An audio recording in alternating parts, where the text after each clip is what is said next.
Sim. Bom, eu coloquei um material ontem lá, que são os 2 textos que a gente vai trabalhar, e um vídeo que fala um pouco sobre o assunto também. Se você o texto já estava disponibilizado para vocês, no nas aulas presenciais, eu já tinha disponibilizado o texto para vocês, porque ele está também no plano de ensino, enfim, não é texto novo, né. Na aula passada eu também tinha falado para vocês os nomes dos textos que eu ia usar, mas aí eu coloquei, disponibilizei lá no Ava os textos, caso alguém não tenha encontrado ainda. E coloquei um vídeo, que é um material complementar. Vocês, Paloma, você que entrou agora, você já está conseguindo acessar o Ava ou você está usando aquela pasta que eu tinha feito para você pegar os materiais?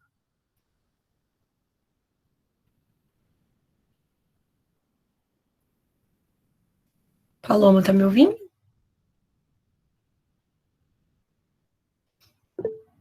Já consegue acessar? Ah, então tá ótimo. Então tá tudo atualizadinho lá.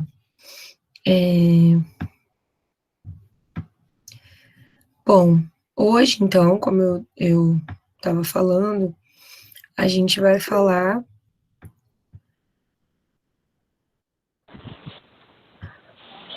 Eu disse, prof, você Tá me ouvindo? tô ouvindo.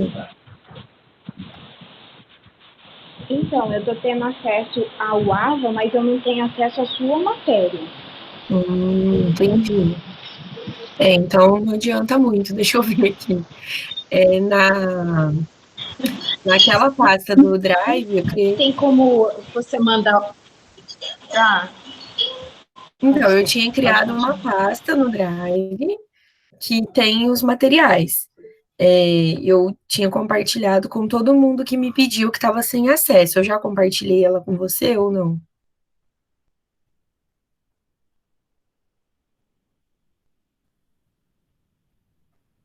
Caso eu não tenha compartilhado com você, o link está aqui. É, eu não coloquei os textos nela, eu coloquei só no Ava. Mas no plano de ensino tem os nomes dos 2 textos e eles estão. É bem fácil de achar. Um deles tem o link e o outro é. E o outro tem o arquivo lá também para vocês baixarem. Então, tá. Um deles tem o nome, né, para procurar, e o outro tem o link certinho já. Então, não é difícil de encontrar pelo plano de ensino também. Mas eu vou colocar lá por via das dúvidas, caso vocês não encontrem, eu já vou colocar agora.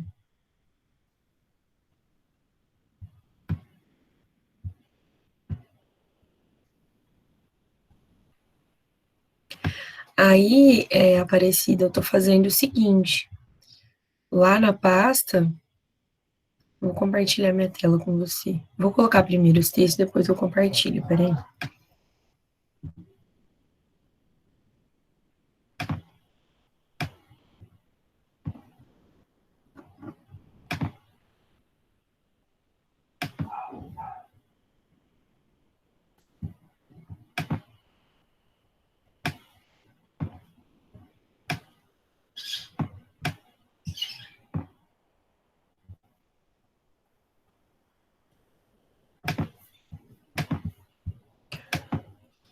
Vou compartilhar a tela.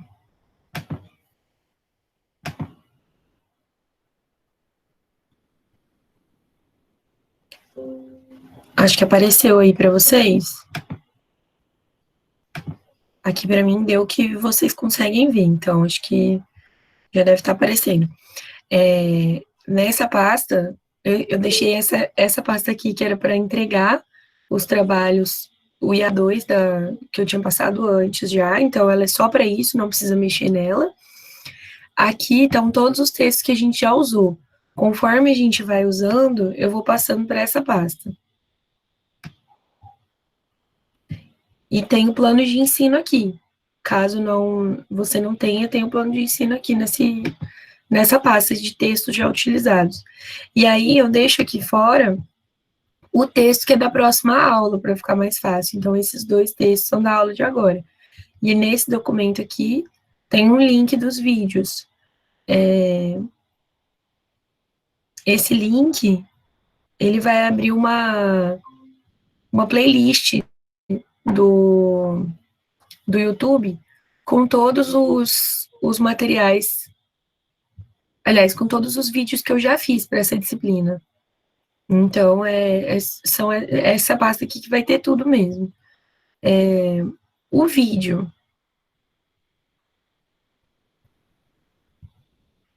O vídeo que tá no AVA, que eu falei, depois eu mando aqui o link para vocês poderem assistir também, se não tiver acesso, né? Mais para frente, mais para o final da aula, que a gente vai falar dele. Para a aula de hoje, então, o cachorro da minha vizinha já começou. Incrível. É só eu sentar no meu computador que ele começa a latir. Então, hoje a gente vai falar de 2 políticas que eu não sei exatamente se elas se encaixam em compensatórias ou emancipatórias, e vocês vão me ajudar a entender. Mas a primeira política, eu tô falando que vocês vão me ajudar a entender porque eu quero que vocês participem da discussão também, tá? O primeiro texto é as políticas sociais compensatórias, impactos do programa Bolsa Família. Então, esse primeiro texto vai falar um pouco sobre a política do Bolsa Família.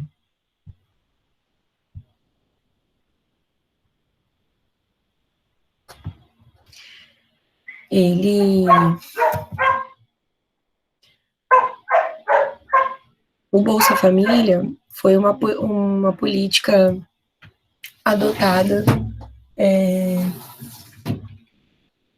pelo governo Lula, né? O primeiro governo primeira gestão do governo Lula adotou esse programa. Já existia um programa semelhante antes. Na verdade, eram vários programas. Tinha o Bolsa Escola, tinha. Deixa eu ver onde ele fala sobre essa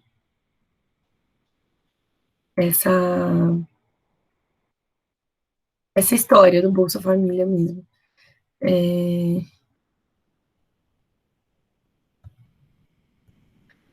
Antes de chegar lá, eu vou pegar mais para o começo da história, acho que é melhor do que pular uma parte e depois ter que voltar. Então, ele faz uma retomada histórica, falando do contexto do Brasil, que as pessoas precisem dessas políticas, né? Assim como a gente fez em aula também, eu busquei fazer uma linha do tempo, a gente pensando aqui nessa disciplina, né? Se a gente for retomar o percurso que a gente fez. Primeiro, a gente foi entender o que é a Declaração Universal dos Direitos Humanos, né? O contexto de criação e tudo mais, por que ela foi criada, enfim, em que contexto que ela foi criada. Aí depois, a gente, entendido isso, a gente pegou o compromisso social da psicologia, por que a psicologia se importa com os direitos humanos, e aí depois a gente entrou nessa questão do higienismo, né? Como que essas ideias de um padrão de grupo, um padrão de comportamento, um padrão que se espera que as pessoas se comportem, como que isso pode gerar exclusão, isso pode ser um fator de exclusão para as pessoas. E aí agora a gente vai começar a falar do que pode ser feito e o que foi feito já em relação a isso, a essa exclusão. Então, aqui ele traz que o Brasil é uma economia, hoje, o texto é de 2011, né? Mas ele é um autor só. O texto é de 2011, mas ele diz que o Brasil já foi, em algum momento, já teve algum destaque econômico de alguma forma, né? Mas, ainda assim, é um país com grandes desigualdades. Historicamente, a gente tem uma desigualdade social muito grande, né? E isso por conta desses processos que a gente discutiu, por exemplo, do processo de higienização, né? Que tirava as pessoas mais ainda da, da possibilidade de ter direito a uma moradia, né? Para a manutenção da vida de outras pessoas. Então, que foi o que a gente viu na aula passada, finalizamos na aula passada. Então, ele fala que apesar de ter uma economia que já hoje não é mais verdade isso, mas que em algum momento já foi uma economia que se destacou, né, que esteve entre as 10 economias assim mais desenvolvidas do mundo, né? E isso não significa que a gente não tenha desigualdade, pelo contrário. E aí que lá desde o início desde o início para a transição democrática, na verdade, antes até, já tinham algumas políticas sociais, né, pensadas assim, para amenizar essa situação precária da população brasileira. Essas políticas, então, como eu tinha falado, a ideia delas era diminuir a desigualdade social, o Bolsa Família, que é a que vai ser analisada nesse artigo, nesse texto, através da transferência direta de renda, né? Então, as pessoas recebiam um valor. A Aparecida perguntou se acaba sendo uma política de inclusão ou de exclusão. Vamos ver, vou deixar você chegar à sua própria conclusão conforme a gente for seguindo com a aula. Pode ir trazendo seus questionamentos, mas eu vou deixar você ir se questionando até chegar a uma conclusão, e no final da aula a gente discute isso. O que aconteceu? Existiam alguns programas, como eu tinha falado, e aí depois no governo Lula eles foram unificados, que é o Bolsa Família, né? Tinha o Bolsa Escola, por exemplo, que já existia antes, né?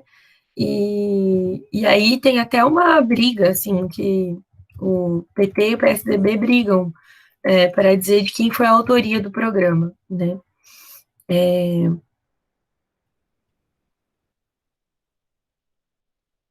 Mas é mais ou menos isso. Os dados que ele cita aqui são antigos. A gente teve algumas mudanças de lá para cá, mas eu não encontrei o estudo, o relatório que ele cita, é um relatório que chama Radar Social. Eu não encontrei esse tipo de dados nos mais recentes. Eu até dei uma procurada, mas eu sei que dá para a gente encontrar, talvez no próprio site, algum site governamental, como do Ministério da Cidadania, algo do tipo, né? Secretaria de Direitos Humanos, deve ter alguma coisa, a gente pode dar uma olhada depois. Eu nem pensei nisso ontem, quando eu estava juntando mais dados. Mas o dado que ele traz aqui é que 1/3 da população brasileira foi considerada pobre. Dava aí 53 milhões de pessoas, quase 54 milhões de pessoas. E as muito pobres ou indigentes eram 21 milhões de pessoas, então eram muitas pessoas em uma situação precária mesmo. E aí a tentativa, essas políticas sociais apareceram como uma tentativa de compensar, né, que foi compensar esse processo histórico e social e econômico que essas pessoas passaram, ou que esses grupos de pessoas passaram, né, e que acabaram excluídos. Então, para diminuir a diferença de renda, foi pensado algumas coisas desse tipo. Eles usaram algumas revisões bibliográficas, analisaram alguns documentos para trazer os dados que estão expostos aqui, né? Então, eles querem as questões que eles trazem aqui para serem respondidas pelo estudo se é possível minimizar a pobreza somente com as políticas sociais compensatórias que limitam os sujeitos que limitam essa inclusão, né, em uma renda familiar, uma coisa que está relacionada à renda familiar. E, em relação ao Bolsa Família, que é o que eles vão analisar, se o programa de transferência de renda direta está contribuindo ou não para a pobreza e a desigualdade, né? Se atende às necessidades da população mais vulnerável. O artigo é de 2011, então de 2011 para cá a gente já está na segunda gestão de governo federal, né? Então algumas coisas mudaram de lá para cá, mas a gente vai relembrando o que mudou e conversando sobre ao longo da aula. Então, essa ideia de proteção social, de pensar uma política de proteção social, não é nova, né? Os dados que eles trazem aqui são de 1930, mais ou menos, de 1937 a 1945, mais ou menos, teve a consolidação das leis trabalhistas, que é a CLT, que vocês já devem ter ouvido falar, é a legislação que garante que os trabalhadores tenham férias, que tenham uma jornada limitada de trabalho, ou seja, que seu patrão não possa exigir que você trabalhe quantas horas ele quiser. Você tem que trabalhar o que está estabelecido na lei. As férias remuneradas, como eu falei, teve ampliação da previdência social, então tem um recolhimento de dinheiro do seu salário e que a empresa tem que pagar também, que vai servir como vai contribuir para a sua previdência futuramente. Enfim, todas as coisas, todos os direitos trabalhistas, eles estão relacionados a essa legislação, né? O seguro-desemprego, enfim, a instituição de um salário mínimo. O salário mínimo veio com uma ideia de uma medida oficial, né, que diria que aquele valor é o mínimo que uma pessoa precisaria para viver. Menos do que aquilo era impossível. Então, a ideia é mais ou menos essa, né, o salário mínimo estabelecido para essa lei também.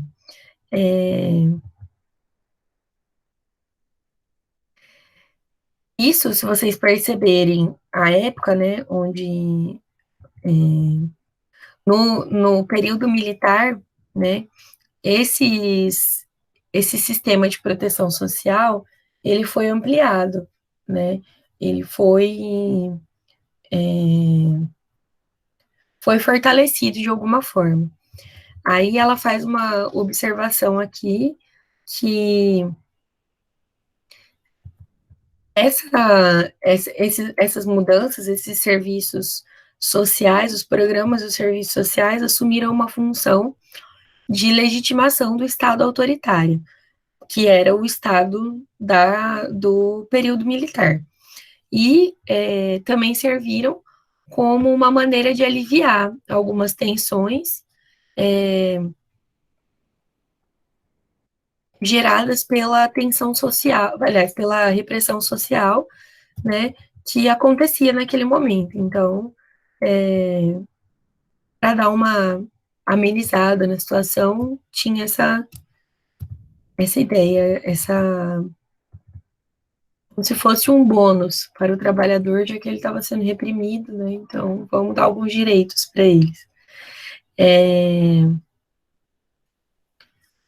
Nesse período aí da década de 70, aconteceu uma produção muito grande de eletrodomésticos, de automóveis, né? Tava um momento de expansão da indústria, né? Do consumo. E aí, nesse momento, se ampliou as possibilidades de consumo das pessoas também, né? A economia estava se expandindo. E aí, eu vou ler um trecho que o autor traz.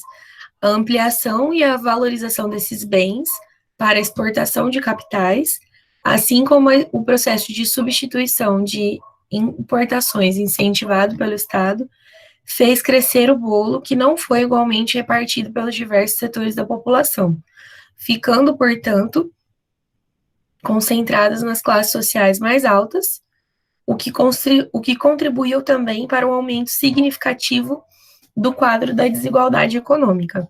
Então, apesar da economia estar em crescimento, estar gerando bastante lucro, esse lucro não chegava na mão dos trabalhadores, das pessoas de baixa renda. Ele ficava mais concentrado nas classes sociais mais altas, porque era a produção de bens de consumo, e quem que tinha o direito a esses bens, né? Eram os empresários que produziam, enfim. Então, os trabalhadores não tinham acesso ao lucro total que estava acontecendo, ao mesmo tempo, eles também não tinham um poder de consumo muito grande para consumir tantas dessas coisas, então eles ficaram um pouco afastados, né? Depois, lá pelos anos 80, começou-se a ter uma ideia, um discurso de que os direitos sociais deveriam ser universais, né? Que essas ideias, baseadas na Declaração Universal dos Direitos Humanos, elas é que proporcionaram um movimento pró-constituinte, então um movimento que foi o que gerou a discussão e a elaboração da Constituição de 88. Então, lá na década de 80, vocês sabem que a redemocratização foi em 1985, né? Então, finalzinho dos anos 70, início dos anos 80, estava se discutindo isso, né? Os direitos humanos e a universalização, ou seja, o acesso por todos, né, a esses direitos. E aí, isso culminou no movimento de pressionar por uma Constituição nova, né, que foi o que aconteceu.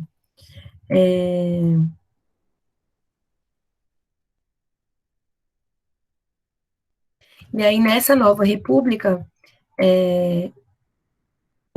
tinha uma ideia de que era necessário priorizar a área social, mas isso foi feito de uma forma muito pequena, assim, muito insignificante. A palavra que ele usa no texto é pífia, né? Bem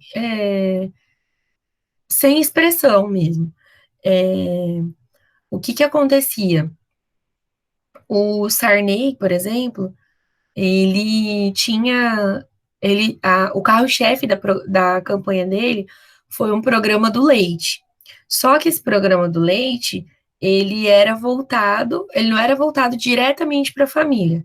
Ele era voltado para associações populares que eram incumbidas de distribuir esses tickets de leite para a família. Só que, dessa forma, ele gerou algumas vantagens para algumas pessoas e outras não, porque não era um acesso universal. Não era qualquer pessoa, como, por exemplo, o Bolsa Família, cada pessoa, cada família tem um cartão de banco e essa pessoa recebe diretamente da Caixa Econômica Federal, que é responsável por repassar esse benefício, né? Não precisa passar por mais ninguém, a pessoa vai lá diretamente e saca o benefício dela. Nesse programa do Sarney, era como se ele distribuísse esses tickets, por exemplo, para a associação de moradores aqui do meu bairro. Aí aqui, a minha associação de moradores ia decidir para quem ia esses tickets, né? Então, não era um acesso, o acesso era ampliado, mas ele não era direto para as pessoas. Isso podia impedir que chegasse realmente na mão de todas as pessoas, né? Com a Constituição, a Seguridade Social tinha 3 pilares, né? Que ainda são os mesmos que a gente vive hoje, que é a saúde pública, a política de saúde, né? A política de assistência social e de previdência. Então, são as 3 coisas que mantêm essa seguridade social, que garantem essa seguridade social, garantem que os cidadãos vão ser segurados caso eles tenham uma situação de vulnerabilidade financeira, né?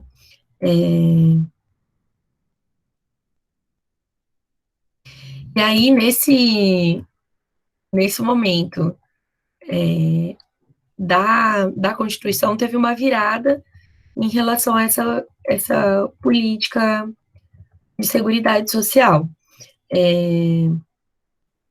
Teve uma das coisas que mudou teve a criação da Seguridade Social, que foi conceituada como um conjunto integrado de ações, de iniciativas dos poderes públicos e da sociedade também, que era destinada a garantir, assegurar os direitos relativos à saúde, à previdência e à assistência social, né?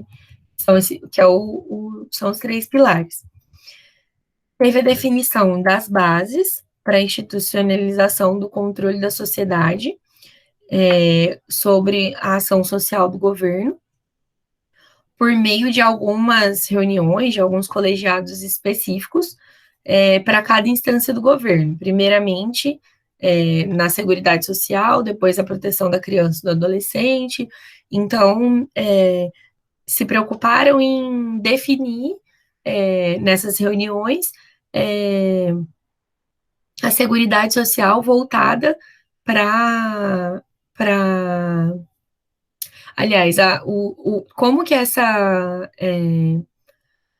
políticas chegariam a grupos específicos, né? Então, se separou a Seguridade Social. O INSS é um órgão de seguridade social, então foi discutido questões relacionadas a isso separadamente, e depois a proteção da criança e do adolescente, que é uma outra questão diferente, já que criança e adolescente não deveriam trabalhar ou não trabalham, né? Então, dividindo essas discussões. E a terceira coisa foi o fortalecimento do financiamento das políticas sociais, como a criação das contribuições sociais vinculadas à Seguridade e a ampliação nas 3 instâncias do governo, e o percentual da receita de impostos vinculado à educação, mais tarde estendida à saúde. Então, esse fortalecimento do financiamento das políticas sociais, por exemplo, a gente tem, como eu falei, no meu salário, quando eu recebo o meu salário, é descontado um valor proporcional ao valor que eu ganho. Então, se eu ganho R$ 1.000 ou se eu ganho R$ 10.000, vai ser um valor proporcional a isso. É retirado do meu salário esse valor pelo governo, e ele é para a Seguridade Social, ou seja, ele é para a minha aposentadoria, para o meu INSS. É uma contribuição vinculada à minha CLT, então ao meu contrato de trabalho já está vinculado isso e pronto. E tem um valor que é descontado do trabalhador e tem um valor que é descontado da empresa, mas com essa com esse objetivo, né, de fortalecer o financiamento dessas políticas sociais. Claro que o valor que é descontado do meu salário, ele não vai ficar guardado numa conta esperando eu me aposentar. Ele financia a aposentadoria de quem está aposentado agora. E aí, lá no futuro, quando eu for aposentada, o desconto do salário de outra pessoa vai ser para financiar a minha aposentadoria.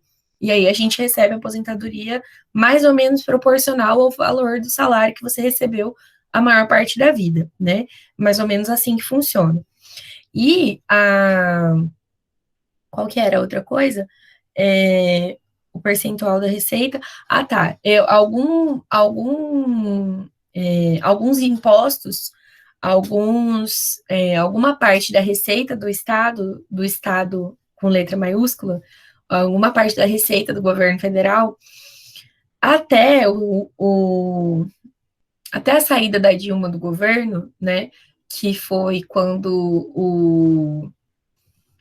houve o congelamento do investimento em gastos na saúde e na educação, existia um percentual que era vinculado à educação, né? E mais tarde foi estendida à saúde. Então, independente do que acontecesse, tinha um valor que era destinado só a investir nisso, né? Não que agora não exista, existe, mas esse dinheiro foi congelado, não pode aumentar o gasto em, em educação ou saúde.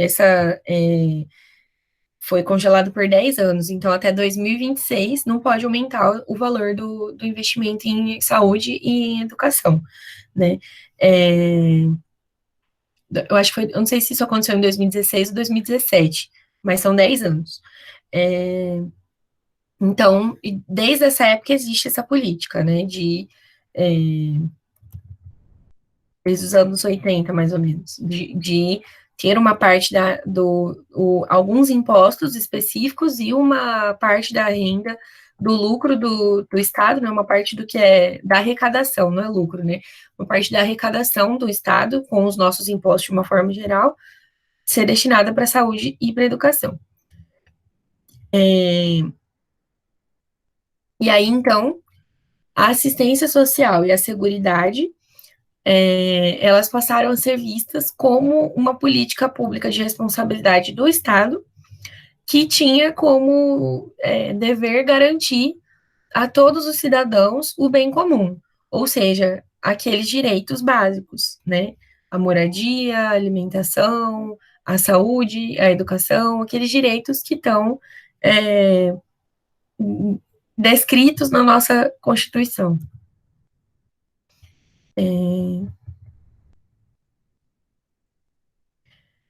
Só que essa transição foi difícil, né?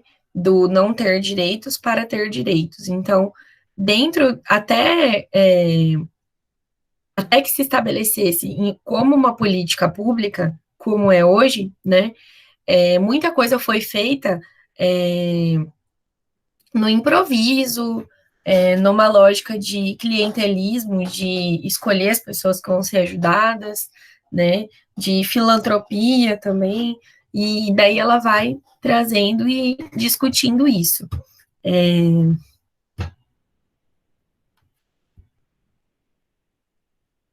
Deixa eu ver.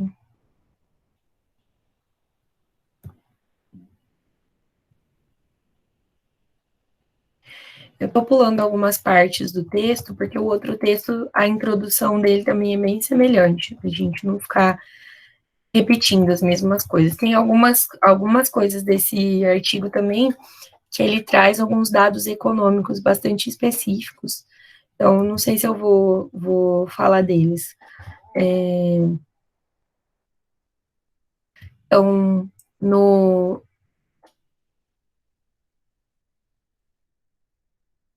desde a década de 80, né, a realidade do país estava, a realidade econômica, né, estava um pouco complicada. Tinham taxas muito altas de desemprego, de trabalho informal, de subemprego, tinha desproteção trabalhista, apesar da legislação já existir,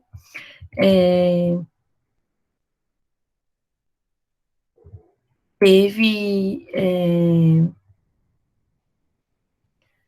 uma regulamentação do terceiro setor, que são as ONGs e instituições filantrópicas, como eu tinha falado, né, que aí passou assim a ficar como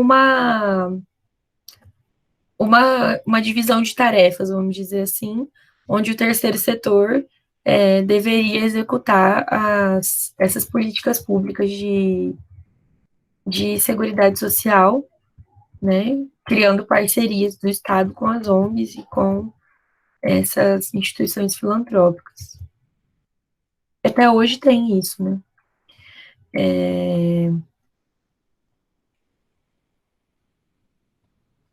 Então, por conta disso, tinha necessidade de reestruturar os programas sociais e as políticas para reduzir essa desigualdade, combater a pobreza, retomar o crescimento do país. E aí começou a ter uma demanda muito grande em relação ao desemprego, né, a questões do mercado de trabalho. Tudo isso era tarefa do governo federal. Depois, algumas funções foram divididas e aí algumas políticas sociais foram municipalizadas, né? Passaram a ser de obrigação do município, não mais do governo federal, né? E aí essa descentralização ela não foi acompanhada da descentralização de recursos. Então, era destinado para o governo federal atender essas demandas, e o governo federal já vinha fazendo isso há um tempo, então já tinha um planejamento de recursos que seriam usados, de dinheiro que ia ser usado nisso. Aí, só que não era tão bem planejado, como eu falei, né? Acabou sendo feito no improviso, algumas coisas, né? Essa parceria com instituições filantrópicas para que elas fizessem o trabalho. E aí, quando isso é descentralizado, não é mais o governo federal que vai fazer esse trabalho, são as prefeituras, ou até mesmo as secretarias estaduais, de alguma forma, né? Só que isso foi deslocado enquanto função. Não houve um repasse de recurso para que isso fosse feito. Então, isso, o recurso não foi equivalente ao necessário, né? Então, teve um desmonte das estruturas que já existiam, né? Por exemplo, uma prefeitura que tinha mais recurso pôde manter um serviço. Uma prefeitura que não tinha recurso não manteve. Por exemplo, esse programa do leite, eu não sei exatamente se é dessa época, mas a prefeitura de São Paulo distribui leite para as crianças em idade escolar até hoje, né? Então, lá naquela época, talvez era uma política federal, e aí passou a ser uma política municipal, e a cidade de São Paulo teve condições essa, de manter essa política social, né? E aqui, por exemplo, não tem outra. Eu não sei se tem outras cidades que tem, eu não conheço muitas cidades no Brasil, não, mas a única das que eu conheço, a única que tem é São Paulo. Então, tem um desequilíbrio maior ainda aí, se a gente pensar nas diferenças regionais, né? Em estados e cidades que têm um desenvolvimento maior, uma arrecadação maior, com a possibilidade de mandar recursos para esse programa, ou não, né?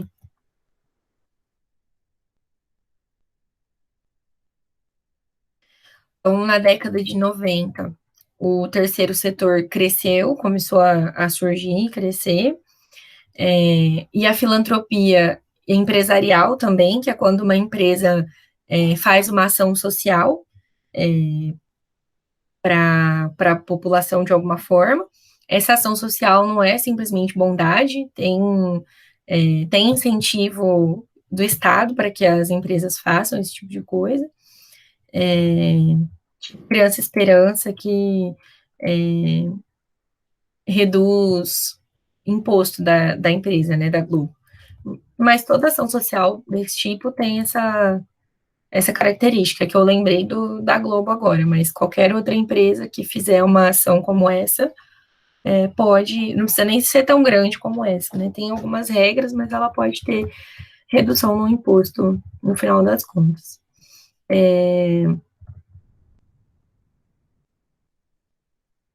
E aí, como eu tinha falado, teve uma substituição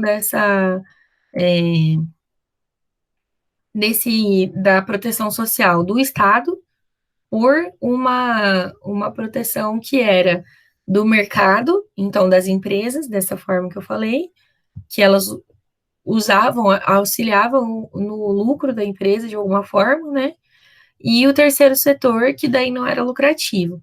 E eles passam a ser é, prevalentes, se a gente for pensar, enquanto canais de proteção social. E assumindo parte das funções do Estado, né? Eles passam a fazer essas funções.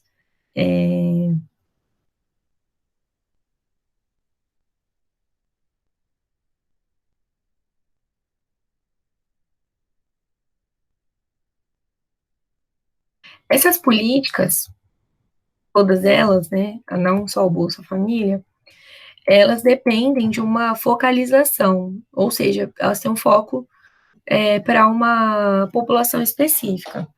E o Bolsa Família, por exemplo, ele tem um valor de renda familiar que a pessoa pode ter para participar, né? Então, a pessoa pode participar se ela ganhar até um X valor, né, por pessoa. Eu acho que aqui no texto tá um valor de menos de R$ 70 por pessoa, por membro da família, né, mensal. Então, são essas pessoas que podem ser beneficiadas por essa política. Outras pessoas que também são pobres, então, por exemplo, as que ganham R$ 75 por pessoa, ou 80, ou 90, elas continuam passando muitas necessidades e precisando de seguridade social, mas elas não são incluídas no programa. Aqui, ela traz esse foco, né, categorizando as pessoas nesse sentido, e aí, ao mesmo tempo que auxilia um grupo de pessoas, existe ainda um grupo que está numa situação precária, muito precária, não tanto quanto o que está sendo atendido, mas que não é atendido. Vocês estão entendendo?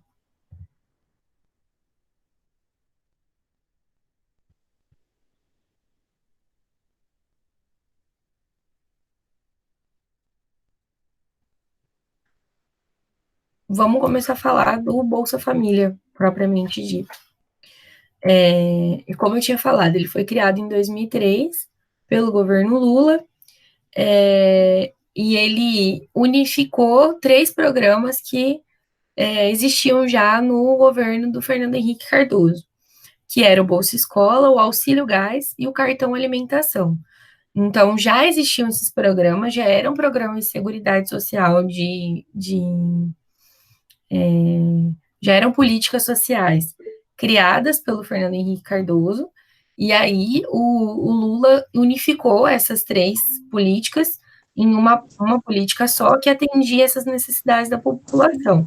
Por isso, até que eu falei, tem uma briga de quem é o dono dessa política, quem foi que criou, né? Mas esse percurso histórico que aconteceu.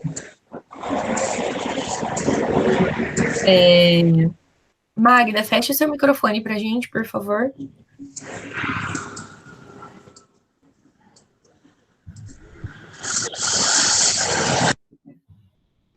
A Aparecida disse, certo, o certo era se investir em políticas educacionais para não se criar uma dependência das pessoas nos programas sociais que têm o objetivo de gerar uma renda.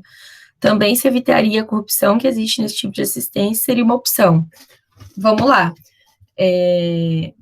Ela vai trazer, eles vão trazer essa discussão também, os autores, de qual seria a melhor forma. Mas vamos tentar entender a fundo como é que o programa funciona, porque ele existe ainda até hoje, né?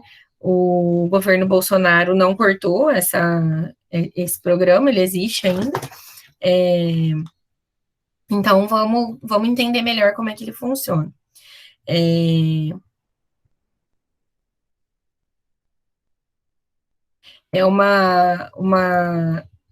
Nesse momento aqui, que foi escrito o texto, né, mais de 13 milhões de famílias eram atendidas, né, e era levado em consideração a renda familiar, como eu tinha falado, que pode ser até de R$ 140 por pessoa. Então, cada pessoa da família, se você pegar o valor total que uma pessoa recebe, aliás, o valor total que uma família recebe, que a mãe recebe, que o pai recebe, junta os dois salários e divide pelo número de pessoas que moram naquela casa. Isso é a renda familiar per capita, né, por pessoa. Então, tinha que ser até R$ 140. Hoje é um pouquinho mais, tá? Esses dados são antigos. Hoje aumentou um pouco, mas vamos trabalhar com esses dados pensando só que existia um limite para que a pessoa fizesse parte, né? Mas hoje já não é exatamente o mesmo valor. Então, até R$ 140, e sendo que as famílias que tinham até 70, uma renda mensal até R$ 70, ela só de 70 até 140, a pessoa só podia entrar no programa se elas tivessem crianças ou adolescentes de até 17 anos na família. E até R$ 70 por pessoa podia ser com qualquer idade. Então, era assim, só abaixo de R$ 140. Quem ganha renda familiar per capita menor do que R$ 140. Se a pessoa ganha entre R$ 70 e 140, ela só recebe se tiver crianças ou adolescentes de até 17 anos. Se não, se ela não tem criança em casa, ela só recebe se a renda familiar per capita for menor que R$ 70. E o valor, nessa época, variava de R$ 32, o benefício a pessoa recebia por mês, entre R$ 32 e R$ 306. Aqui,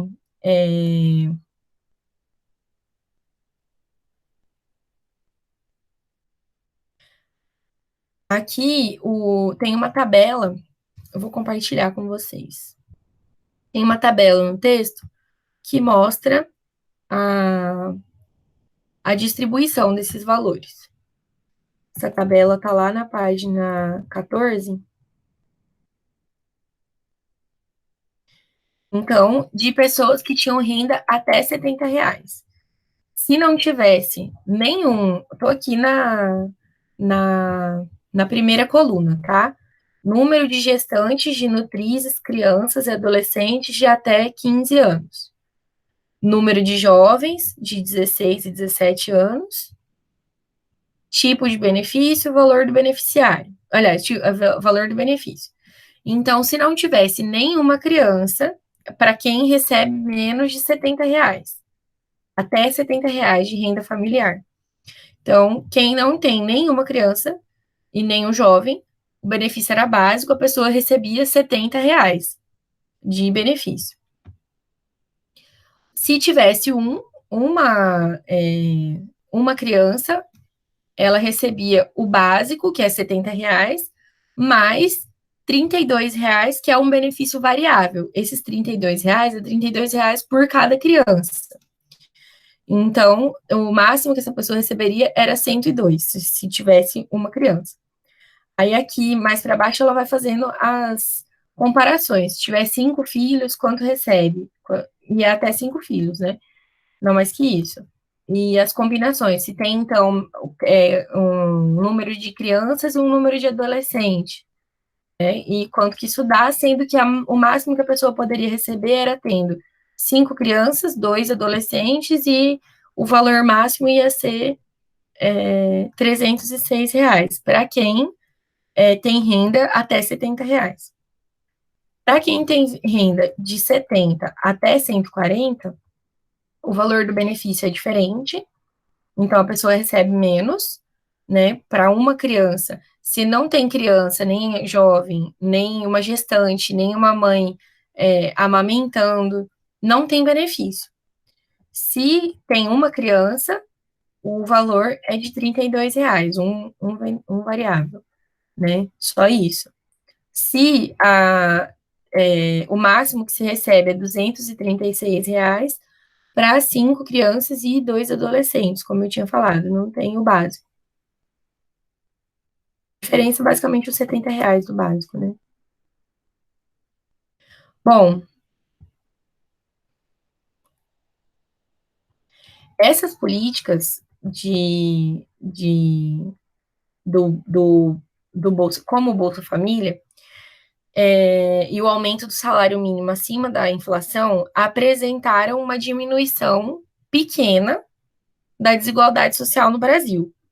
Não foi um milagre que aconteceu, mas teve uma diferença, diminuiu a desigualdade social no Brasil.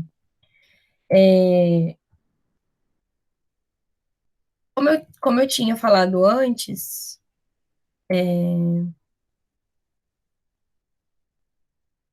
essa política é compensatória e focalizada na renda, ela é uma forma de oferecer condições mínimas a uma população mais necessitada, efetuando, assim, algumas características é, neoliberais de administrar o social, né? Tem uma maneira de resolver esse problema, vamos dizer assim, essa demanda social, que tem um modelo neoliberal, né? Ou seja, um modelo de acumulação de capital.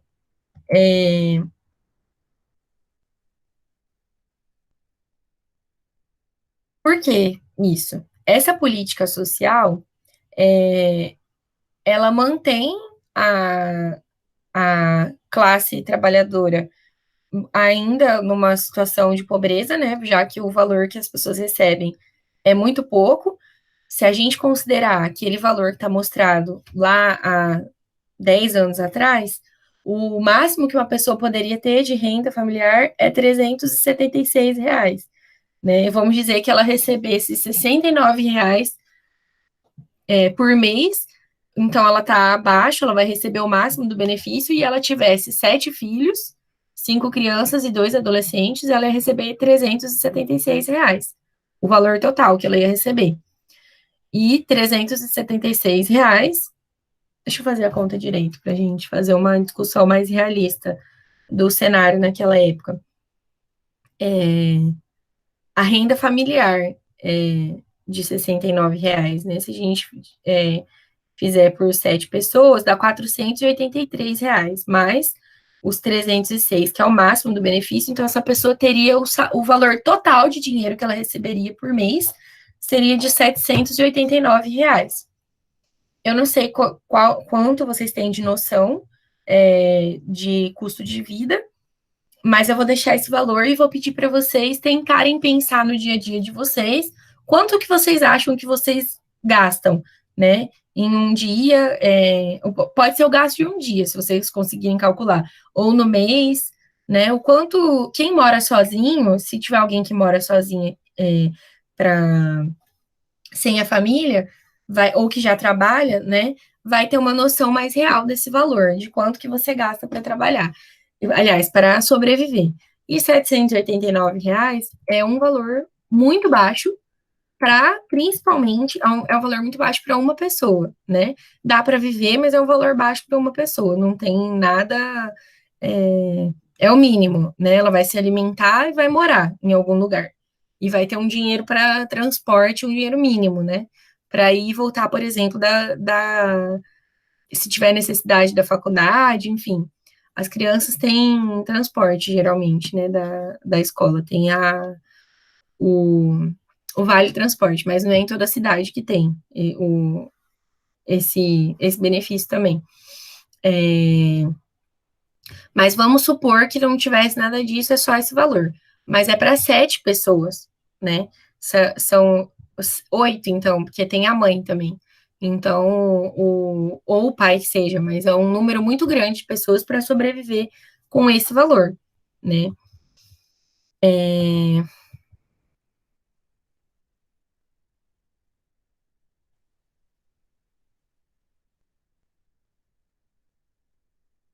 Ela traz alguns questionamentos sobre o Bolsa Família. É o seguinte: é, a carga tributária, ou seja, os nossos impostos, eles são injustos com pessoas de níveis de renda diferentes, porque eles não são proporcionais à renda. Então, essa pessoa aí que recebia o Bolsa Família, por exemplo, ela também pagava imposto, por exemplo, sobre os bens de consumo que ela ia comprar, os alimentos que ela fosse no mercado comprar, ela ia pagar um imposto sobre isso, é, assim como qualquer outra pessoa pagaria, né? Só que é o mesmo valor para todo mundo, porque é um imposto sobre o produto, né? Se eu tiver muito dinheiro, se eu tiver pouco dinheiro, o valor do produto no mercado é o mesmo, certo? Não tem diferença proporcional sobre o imposto. Então, para essa pessoa que recebia R$ 789, vamos dizer, contando a renda dela mais o Bolsa Família, ela pagava o mesmo valor que uma pessoa que tem um salário de 5 mil, 10 mil, de 1.000, de 1.200, de o salário que fosse, né? Ela pagava o mesmo valor de imposto que qualquer outro cidadão. Então, só que dentro da renda dela, isso era proporcionalmente mais significativo. Então, vamos dizer que o imposto pegava dela um valor maior, proporcionalmente ao que ela ganha, né? Do que de uma pessoa que tinha uma renda familiar mais alta.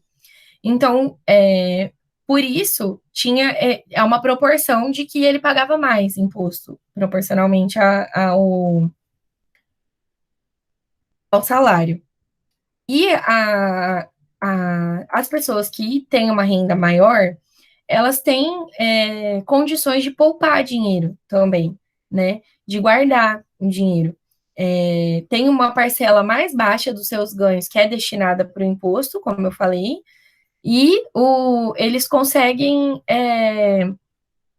poupar mais dinheiro, guardar mesmo, colocar na poupança, investir em alguma coisa, comprar bens mais duráveis, que daí são mais caros, tipo um carro, casa, né? Todas essas coisas. E, e qual que é o problema disso? O problema é que aumenta a desigualdade social, isso. Porque a pessoa que recebe pouco paga o mesmo que a que recebe muito. Então, sobra menos para ela do que sobra para o que ganha mais. Então, isso mantém também a desigualdade social. Não tem como uma pessoa que ganha esse dinheiro poupar algum dinheiro, guardar. Nem a Nath Finanças consegue fazer esse milagre, né?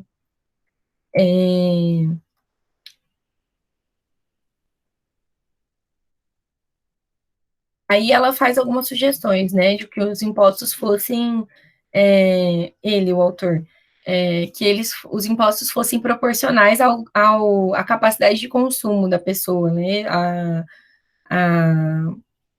ao valor que você tem de renda total, por exemplo.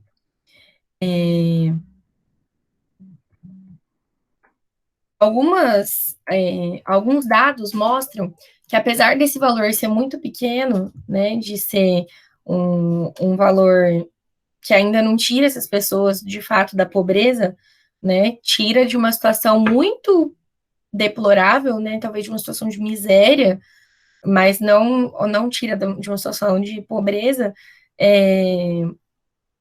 alguns dados mostram que elas passaram, que essas famílias começaram a comprar mais, não só alimentos e remédios, mas elas começaram a comprar móveis, eletrodomésticos, que antes elas não tinham como consumir.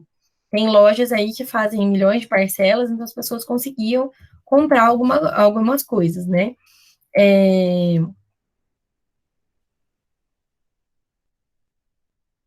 ao mesmo tempo que o Bolsa Família possibilita essa mudança de patamar das pessoas, de é, aumento potencial de consumo delas e tudo mais, não muda totalmente a condição de vida dessas pessoas, é realmente uma coisa mínima, né? Então, tem alguns efeitos imediatos sobre a pobreza, né? Ali, imediatamente, essa pessoa vai deixar de passar fome, por exemplo, em algumas situações, mas não permite efetivamente que a pessoa saia da linha da pobreza, né? Porque esse a bolsa também, até mesmo pelo nome de bolsa, né? Ela tem um caráter temporário. Não é um direito garantido pelo Estado. Não é para essas famílias continuarem recebendo o benefício para sempre. É uma bolsa, não é a diferença da política de seguridade e de compensação e do direito é que o direito é vitalício, né? Uma vez conquistado o direito, você, por exemplo, o direito à moradia. Enquanto você estiver vivo, você tem direito à moradia. Não importa se você tem dinheiro, se você não tem, se você tem filho ou se você não tem, se você é idoso ou se você é jovem, não importa. O direito à moradia é para todo mundo, é um direito. A bolsa, não. Ela é condicionada a algumas situações, e a partir do momento que, por exemplo, uma pessoa tem um trabalho, tem uma renda familiar maior, ela não tem mais direito a essa bolsa. Aí a bolsa dela vai ser direcionada para uma outra pessoa que está em situação de necessidade, como ela já esteve.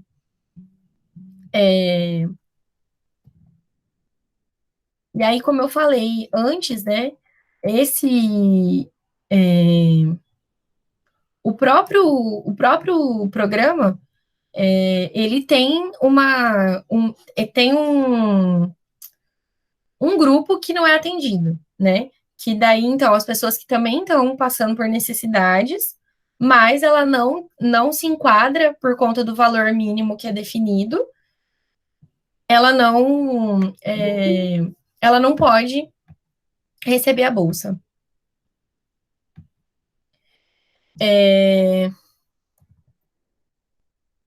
Então, ela se torna excludente nesse ponto, né? A política.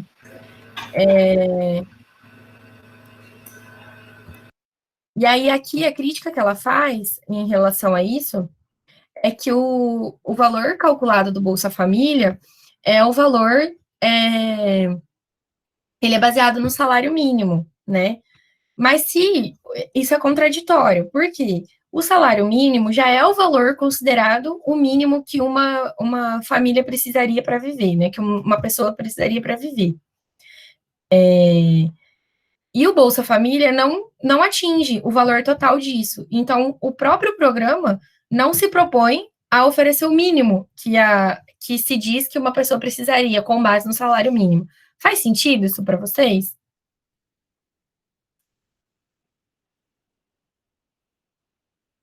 Estou tentando aqui.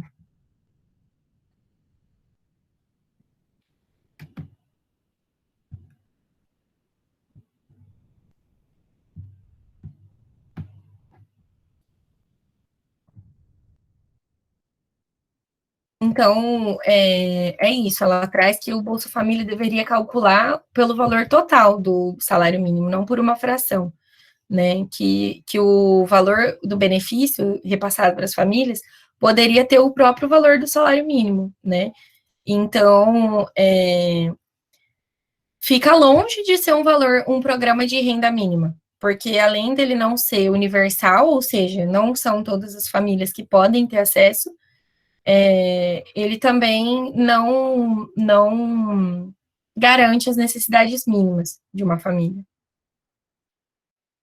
Só que o Bolsa Família, ele tem uma importância na economia que não é só a de garantir esses direitos para algumas pessoas, para algumas famílias que não têm renda. Ele também tem um papel importante, que é o de movimentar a economia mesmo. Essas pessoas que não recebiam o Bolsa Família até então, elas, elas não podiam consumir, né? E então todo um número que aqui foi mostrado, mais ou menos 70 milhões de pessoas, né? Se a gente juntar as pessoas que estão da pobreza e abaixo desse nível, nem lembro qual foi o termo que o autor usou, mas né, essas pessoas que estão abaixo da linha da pobreza eram, em 2011, quando o texto foi escrito, 70 milhões de pessoas. Então, 70 milhões de pessoas não consumindo no mercado também não é bom para a economia de uma forma geral. Né? Essas pessoas estão só existindo, elas não têm como movimentar a economia. E com o programa, as pessoas passaram a consumir, como eu falei, né? Passaram a poder consumir. Em relação às condições para que a família receba, então, na área da saúde, as crianças precisam estar com a vacinação em dia, se tiver gestantes e nutrizes, ou seja, mulheres que estão amamentando, elas precisam estar também em acompanhamento, e na educação, precisa ter uma frequência mínima do estudante, né? E além disso, na assistência social, as crianças também precisam ter uma frequência nos serviços de convivência e de fortalecimento de vínculos. Esses serviços, eles fazem parte do Programa de Erradicação do Trabalho Infantil, que é o PET. Depois esse é o programa que vai ser analisado no outro artigo, então a gente vai falar dele provavelmente na semana que vem. Esse programa, o Bolsa Família, ele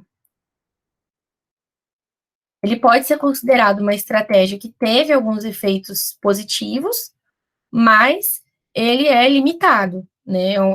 Os efeitos são positivos, mas eles ainda são limitados, porque precisa oferecer possibilidade de melhora para as pessoas que estão sendo beneficiadas, vamos dizer assim. Então, longe da ideia de defender cegamente o Bolsa Família, ele está aqui sendo criticado, né? Reconhecendo alguns dados de que algumas pessoas, isso foi importante para muitas pessoas, né?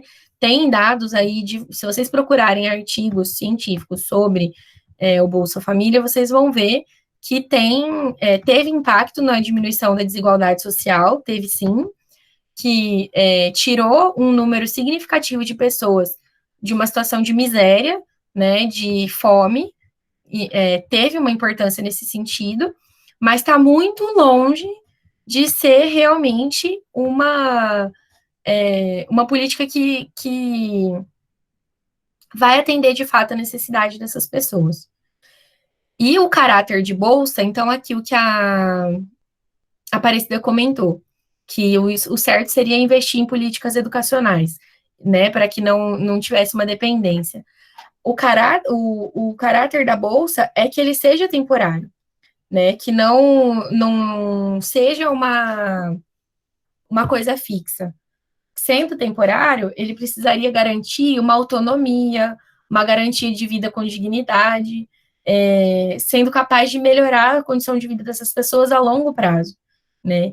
Tem uma necessidade, então, desse programa, por exemplo, de transferência de renda, ser articulado com alguma política maior, né? Com alguma política de crescimento sustentável e de redistribuição de renda, como você falou, com a política de educação.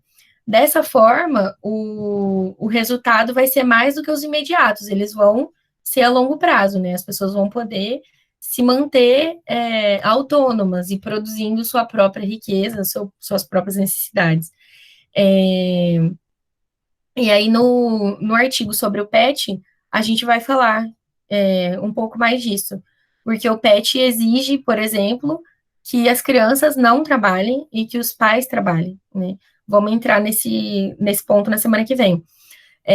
Por hora, aqui, eu acho que dá para a gente pensar no seguinte: o Bolsa Família é uma coisa para realmente um socorro, né? Vamos dizer assim, é uma coisa de caráter temporário, um socorro.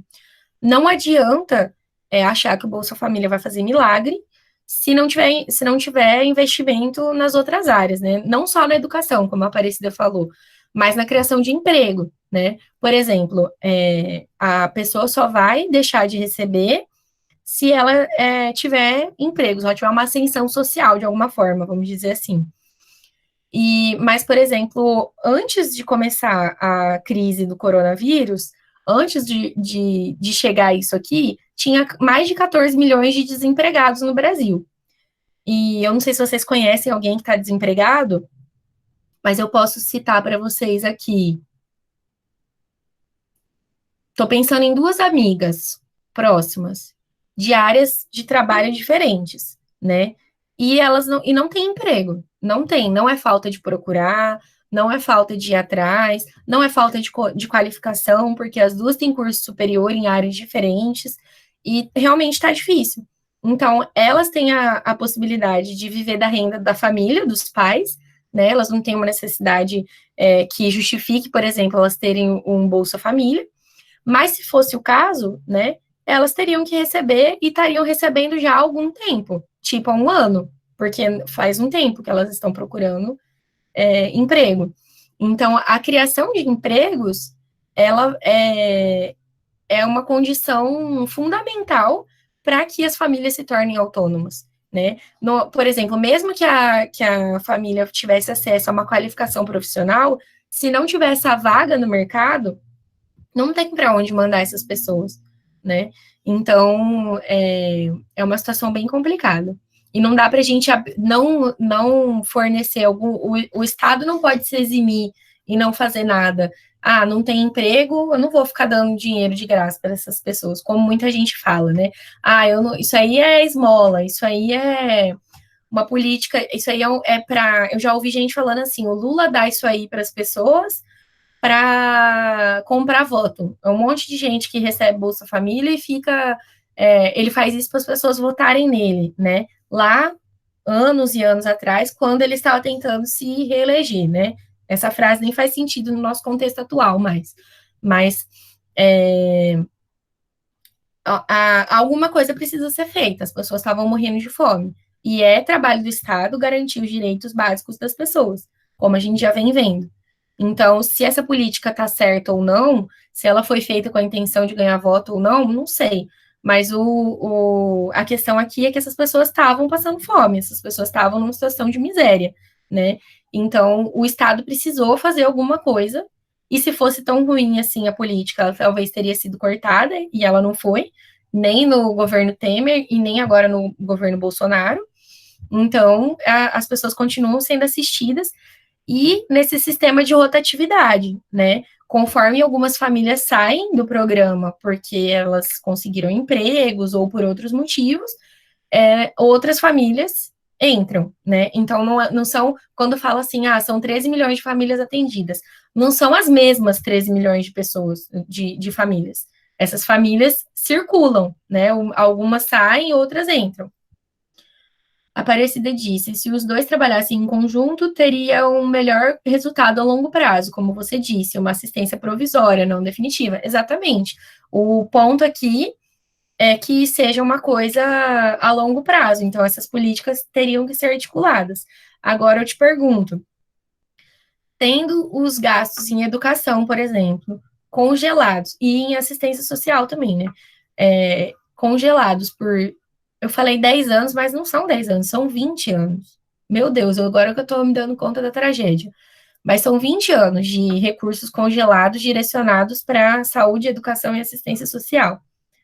Como que a gente vai investir em educação se os recursos não podem ser aumentados, né? De que jeito? Que tipo de milagre que a gente vai ter que fazer? Porque não tem como investir, né? Enfim, é isso. Antes de eu abrir para vocês fazerem comentários, eu vou mandar um link aqui no chat, que é o link que está lá no AVA, de um vídeo que fala sobre o Bolsa Família. Esse vídeo é produzido por um canal chamado Meteoro, e esse canal, ele tem uma crítica política bastante explícita, né? E ele traz também todas as referências para os dados que eles citaram. Então, não é um conteúdo acadêmico, eu não estou mandando o vídeo para vocês concordarem com o autor do vídeo, mas é para vocês pensarem nos dados que ele traz, né? Fazer uma reflexão sobre. Na semana que vem, a gente continua com o PET, que é o Programa de Erradicação do Trabalho Infantil. E agora eu vou abrir para vocês fazerem perguntas, comentários. Jéssica, você veio me visitar nessa aula?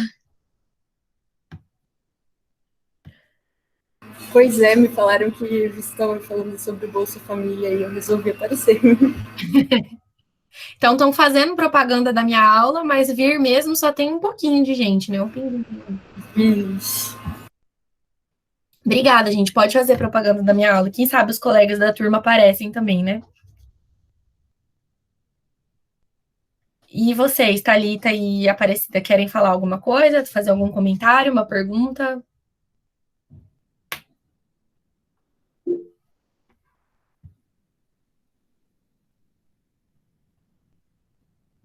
É isso, o programa tem pontos positivos e negativos. Eu acho que não dá pra gente jogar ele fora totalmente, e também não dá pra gente achar que ele vai salvar o mundo, né?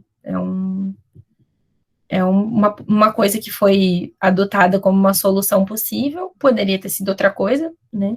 Mas foi isso que foi feito, e atendeu de alguma forma as necessidades mínimas de algumas famílias, né? Bom, se vocês não tiverem mais perguntas, então eu vou encerrar, porque agora eu tenho que entrar na aula da turma do terceiro semestre. E muito obrigada pela presença de vocês e pelas colocações. Quem não leu o texto, leia o texto. Lá no AVA está todo o material necessário.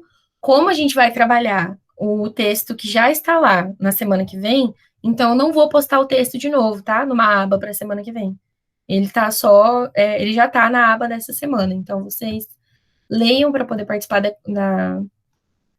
da discussão e convidem os colegas de vocês que são da turma também. Não tem problema você ter vindo, Jéssica, para mim. O único problema é que provavelmente daí você não está na aula da sua turma, né?